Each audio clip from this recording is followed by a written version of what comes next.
So, yeah, I'm trying to think of the best way to approach this other than. Okay, we spoke about this last week with saying shovelware coming to the PSN store for PSVR 2, which I said to Alex is a great way to summarize it. So, the game we're obviously talking about is the Street 10 VR. The Street 10, again, like we said last time, was originally a PlayStation non VR game where you're stuck in a never ending street. The story is only ever told through the PlayStation description. So, in my sense, it doesn't have a story. If the story's not told in a game, then it doesn't have a story. You know, if you have to read a synopsis, then it's not elevating on that. Yeah. So basically, the way it works is you start at the start at one position in the street, which is just one end of it. You walk forward and take note of what's happening in the street, and then you progress to the other end. If the street is normal and nothing seems weird, that's fine. Keep walking forward.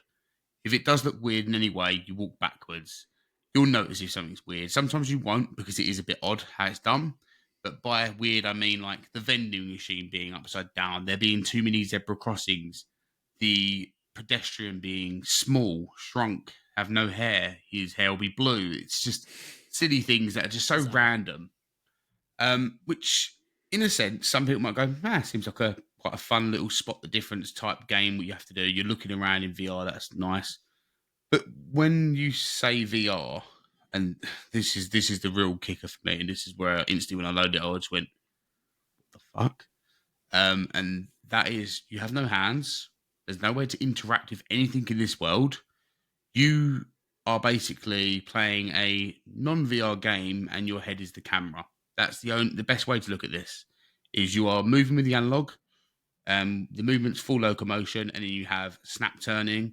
So there's no way to change this. There's no options. So if you don't like snap turning, then you're not gonna enjoy it in any way. But the movement is really bad. Like when you're looking forward and you press the analog up to move forward, it does not move forward. It kind of moves at an angle to the left. No. So then you're hitting the wall, and then you kind of have to, you really have to work out how to do this perfectly. So it was a big issue progressing in. Obviously, people that collect trophies are probably going to want to play this because I did get the platinum in about 30 minutes, I think it was, and you can really cheese it if you don't want to sit in this game for any longer than you should. And when I say when you should, you probably shouldn't sit in it at all. It's not fun. It's, I don't know if that's the worst way of putting it, saying it's not fun. I had fun at one point, and I don't know if that's the best word. Again, still, it's really hard to describe because it wasn't fun. It was more of like when I was looking around for the things that were strange in the street and proper looking around, I was going, oh, this could be quite cool. But then at the same point, my mum was going, but what about if I could look at these things that are strange with my hands and pick them up?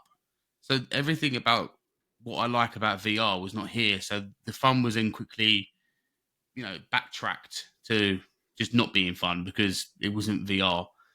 So if you do want a VR experience, you're not going to get this from this. This is just you, being a camera basically. And for that, I don't recommend picking it up. Is the best way of looking at it.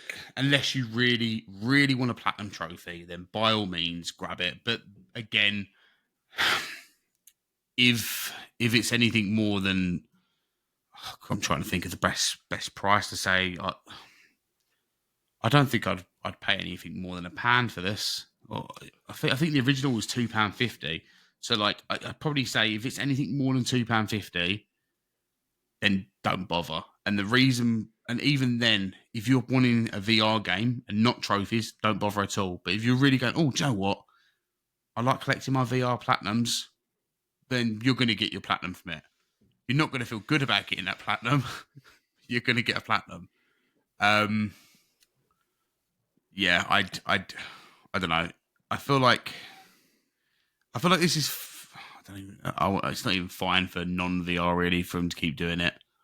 But I feel like when you bring it over to the PSVR 2, and let's be honest, the PlayStation VR community is very passionate about what's getting on their system, what's coming over. They moan when certain Quest games come over and go, oh, it's just shovelware from Quest. No, when you see shovelware, this is the truest form of shovelware you will ever see on any device. It's not good. It's there purely for a platinum trophy. It's just, I really hope this is not the start of a trend No. Because it's not what PSVR 2 needs. It doesn't start to need that stigma attached to it, where you can just go and pay £2 for the platinum and really shit game, but it's we don't want that. It's a shame. It's a shame. And we did kind of last week say, let's hold our horses. We'll check it out and see if it is any different to the non-VR version. We hadn't played the non-VR version, but I am fully aware of what the non-VR version is because I have looked at it previously before, because the picture on the store makes it look like it's really high-fidelity graphic games. It is not. It is not a high-fidelity graphic game. There is no, good lighting, reflections, and things like that. No, it's pretty bland. So I do know of the non-VR version, and I have looked at that before, and by the looks of it, there is no difference. I don't know if there's any difference in the trophies, but at the end of the day, it's still a 10 to 30 minute completion. Unless you're somebody that goes, I just want to complete a game once and not go for a platinum, in which case you're probably going to complete this in 5 minutes. So that alone, that's not a reason. Yeah. So unfortunately, no, not for me. Did get a nice shiny platinum though, which will forever stay on my profile as you did this. Be proud of yourself. And you will be. Don't pretend that you're not happy. You still got platinum. Like you can sit there and try and pretend. Oh, I wish that platinum wasn't on my trophy list. Oh no, I've got some. I mean, I've got My Name Is Mayo platinum. I mean, I'm not judging any. That's a good game though. I mean, you're just pressing a button, dude. Yeah, but it was done quite funny. Like they did actually. Yeah, I really found it hilarious. Some of those games, it was quite funny. Yeah, some of them are, but no, I think if we do see this become a trend, I think that would be enough for me to go, I'm going to steer clear of that PlayStation Store. Like, the one thing I like about the PlayStation Store at the moment is it's not, overflowing with too many games. And it's like we said before, when you go through the Quest Store or sometimes you go through the Steam VR Store, it can be really difficult to find a game that goes, that looks pretty good. I want to take a look at that. Whereas the PlayStation Store, you go for it and you see a title card and you go, oh, that looks pretty good. And you'll get that feeling quite a lot.